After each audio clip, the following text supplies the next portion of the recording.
जय श्री कृष्ण। राधे राधे। मित्रों, 14मा अध्यायમાં ભગવાને અહીં જે 13મા અધ્યાયથી જ્ઞાનની શરૂઆત થઈ, ક્ષેત્રજ્ઞ વિશે સમજાવ્યા પછી એ ક્ષેત્રની અંદર રહેલા ગુણો, આ ક્ષેત્ર કોને કારણે કામ કરે છે, તો કે એનો મહત્વની બાબત હોય ને તો એ ગુણ છે. એટલે ભગવાને 14મા અધ્યાયમાં ત્રણેય ગુણોની વાત કરી. એમના પહેલા ભગવાને ચોખવટ કરી બીજા શ્લોકમાં, જો તું મારી સધર્મતાને પામી લઈશ તો તું આમાંથી બાકાત છો.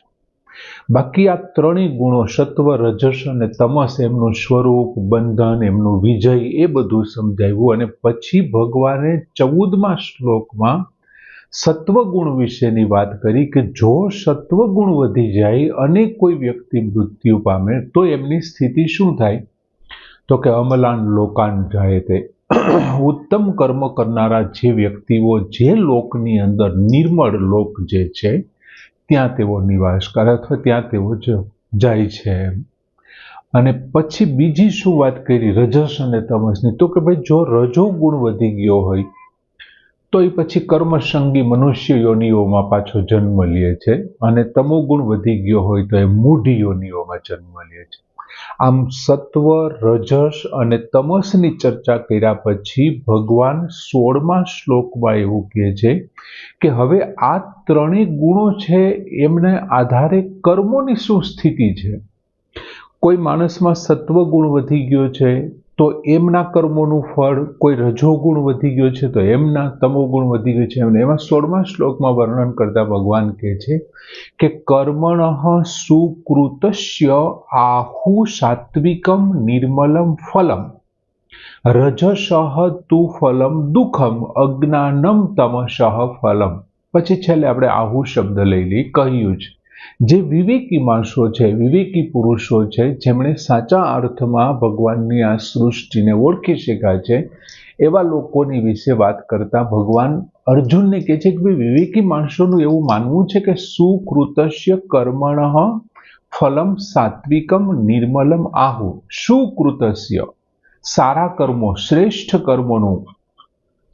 કર્મોનું સાત્વિકમ નિર્મલમ ફલમ આહુ, સાત્વિક અને નિર્મળ ફળ કહ્યું છે.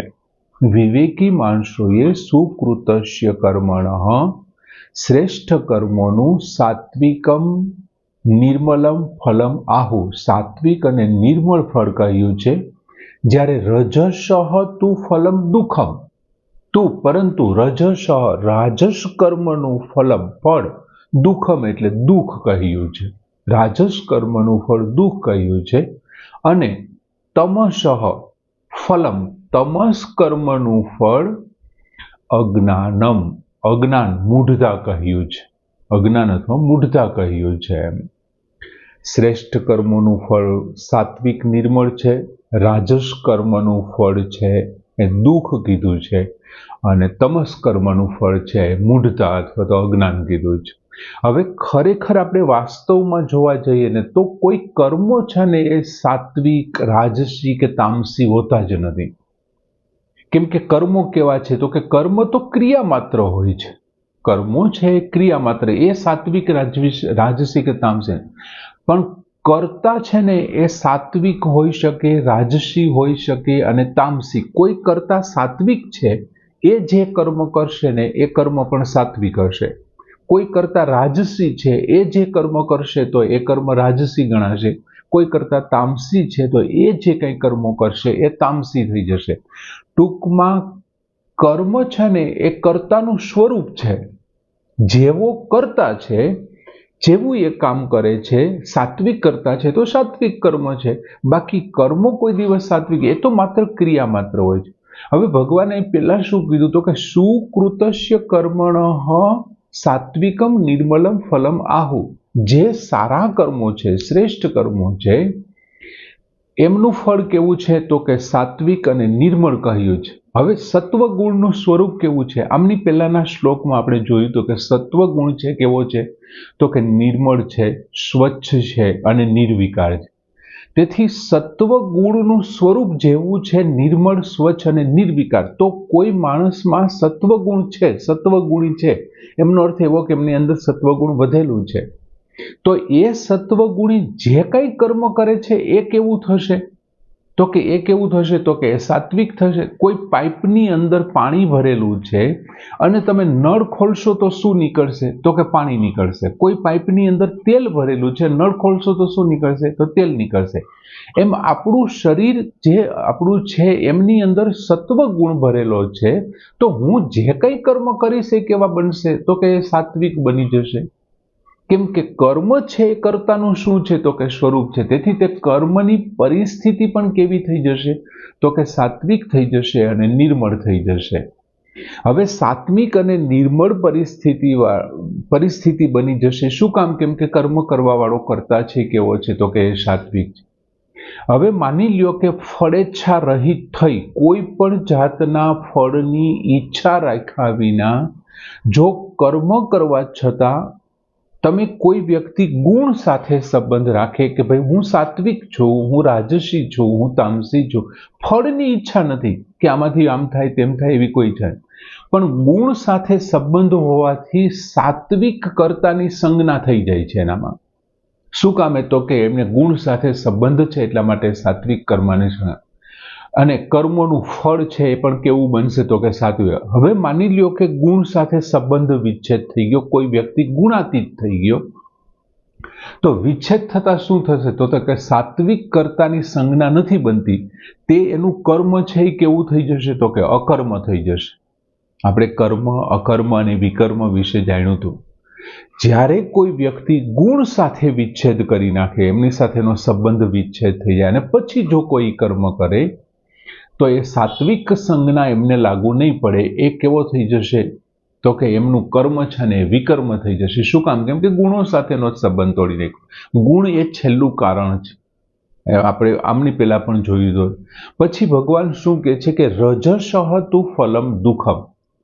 હવે રજસ કર્મોનું ફળ છે, રજસ ફળ છે, રજસ કર્મનું ફળ દુઃખ છે. હવે રજસનું સ્વરૂપ કેવું છે? તો કે આપણે એ શ્લોકમાં જોયું હતું કે રજસનું સ્વરૂપ છે રાગાત્મક છે, અને રાગાત્મક વાળા કર્તાથી જે કંઈ કર્મ થશે એ કેવું થશે? તો એ રાજસ કર્મ બની જશે. એમની સંજ્ઞા રાજસ છે.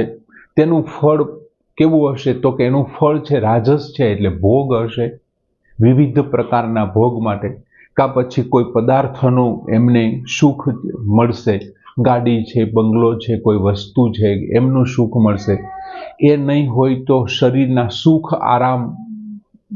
માની લ્યો કે કોઈ વ્યક્તિએ ખૂબ કામ કર્યું, ઘરે પંખો, એસી, ગીઝર, હીટર આ બધું પ્રાપ્ત કર્યું એનાથી, તો એમનાથી એમને શું પ્રાપ્ત થયું છે? એ શરીર સુખ મળશે.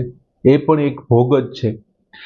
એ ઉપરાંત ઘણા વ્યક્તિઓ રાજસ કર્મ કરી અને સમાજની અંદર આદર સત્કાર પ્રાપ્ત કરે છે, તો આદર સત્કારથી એમને સુખ મળે છે.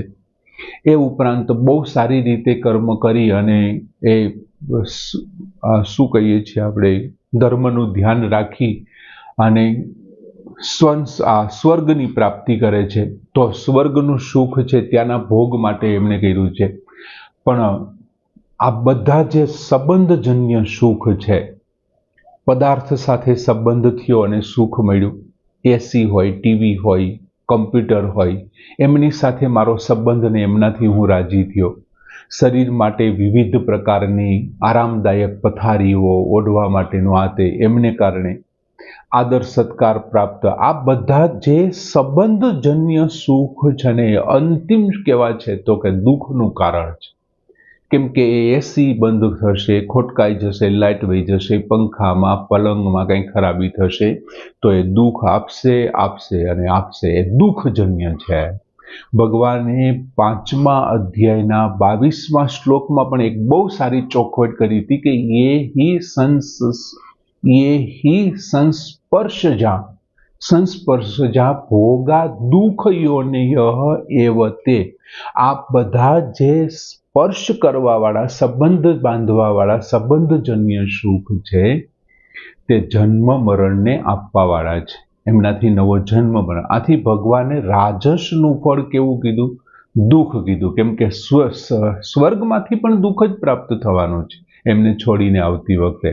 એટલે રજોગુણથી બે વસ્તુઓ પ્રાપ્ત થાય.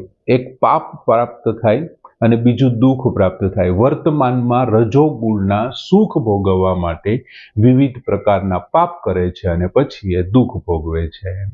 પછી ભગવાને ત્રીજા ગુણની વાત કરી કે તમસઃ ફલમ અજ્ઞાનમ. હવે તમસનું ફળ ભગવાને મૂઢતા, અજ્ઞાન કીધું. હવે આ ગુણનું સ્વરૂપ કેવું છે? તો કે એનું સ્વરૂપ મોહરૂપ છે. તમે કોઈ મૂઢતાપૂર્ણક નિર્ણય ક્યારે લ્યો છો? જ્યારે તમને કોઈના પ્રત્યે મોહ જાગે છે ને ત્યારે તમારા નિર્ણય કેવા હોય છે? તો કે તમોગુણીનું પરિણામ, કોઈ પણ જાતના પરિણામનો વિચાર કર્યા વિના ધૃતરાષ્ટ્રને દુર્યોધનમાં મોહ જાગ્યો એટલે આવનારા કુરુક્ષેત્રના યુદ્ધનું શું પરિણામ આવશે એ કંઈ ન વિચાર્યું, માત્ર મારો છોકરો રાજા બનવો જોઈએ. પછી હિંસા કેટલી થશે એમનો કોઈ વિચાર નથી કરતા. તમોગુણી માણસ છે હિંસાનો. પોતાની અંદર સામર્થ્ય છે કે નહીં આ ભોગવવા માટેનું, આવી પણ કોઈ પણ વિચાર કર્યા વિના, જોયા વિના, માત્ર ને માત્ર મૂઢતાથી એ કર્મ કરે છે અને એનું ફળ પણ કેવું હોય છે? અજ્ઞાન અને મૂઢતા રૂપ જ હોય છે. અને એવો વ્યક્તિ શું પ્રાપ્ત કરે છે? મૂઢ યોનિમાં જન્મ લે છે. પશુ, પક્ષી, કીટ, પતંગ, વૃક્ષ, લતા, પહાડ આવા મૂઢ યોનિઓની અંદર એમને જન્મ લે છે. હવે એક રીતે જોવા જઈએ ને તો આ શ્લોકનો અર્થ શું આપણે કરી શકીએ? તો કે એક રીતે જોવા જઈએ તો શ્લોકનો અર્થ એ થાય કે ભાઈ જે સાત્વિક પુરુષ છે એ સાત્વિક પુરુષને ગમે તેવી પરિસ્થિતિ એની સામે આવશે ને એ પરિસ્થિતિ એમને દુઃખ નહીં આપી શકે. બીજું, જે રાજસી પુરુષ છે એમની સામે કોઈ પણ પરિસ્થિતિ ઊભી થશે એ પરિસ્થિતિ એમને સુખ નહીં આપી શકે. અને જે તામસી પુરુષ છે એ તામસી પુરુષની સામે ગમે તેવી પરિસ્થિતિ હશે, ગમે તે પરિસ્થિતિમાં એમને એક જ્ઞાન વિવેક નહીં આપી શકે, અજ્ઞાની જ રહેશે. અને સાત્વિક છે એને સત્વતા જ પ્રાપ્ત, નિર્મળતા અને સાત્વિકતા જ રહેશે અને રાજસ પ્રકૃતિવાળાને દુઃખ જ પ્રાપ્ત થવાનું છે. બીજું, ગુણ અને પરિસ્થિતિ. ગુણ એટલે ભાવ અને પરિસ્થિતિ છે કોના પ્રમાણે ચાલે છે? તો કે એ કર્મો પ્રમાણે ચાલે છે. કર્મો અનુસાર તમારી અંદર ગુણો બને છે. તમે જેવા કર્મો કર્યા છે એ પ્રમાણે તમારી પરિસ્થિતિ સર્જન થાય છે અને ગુણ છે. ગુણ એટલે ભાવ છે તમારો. અને ભાવ અને પરિસ્થિતિ એટલે કે ગુણ અને પરિસ્થિતિ કર્મો અનુસાર બને. જ્યારે ગુણ, હવે કર્મો કોના અનુસાર બને છે? તો કે કર્મો સાથે જ્યારે સંબંધ વિચ્છેદ થઈ જાય છે, કર્મો છે એક ભાવ, પરિસ્થિતિ અને કર્મ. તો કે ભાવ છે પરિસ્થિતિને કારણે બન્યો અને પરિસ્થિતિ છે એ કોને કારણે? કર્મોને કારણે બન્યો. તો જ્યારે તમારો કર્મો સાથેનો સંબંધ વિચ્છેદ થઈ જશે ને એટલે પછી કોઈ પણ બંધન છે ને તમને નહીં મળે, દુઃખ નહીં મળે, બંધન નહીં મળે અને તમે નિર્મળતા તરફ જતા રહેશો.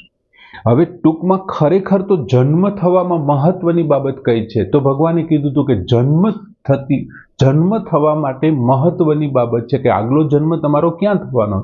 તો તમારું અંતિમ ચિંતન કયું છે? તમે છેલ્લે શું વિચારો છો? તમારામાં સત્વગુણ વધારે છે, રજસગુણ વધારે છે કે તમોગુણ? જે તમે વિચારો છો ને તમારું અંતિમ ચિંતન છે ને એ પ્રમાણે તમારો જન્મ થશે. જેમ ભરત મુનિનું અંતિમ ચિંતન હરણ હતું તો એને હરણ યોનિમાં જન્મ થયો, મૂઢતામાં જન્મ થયો.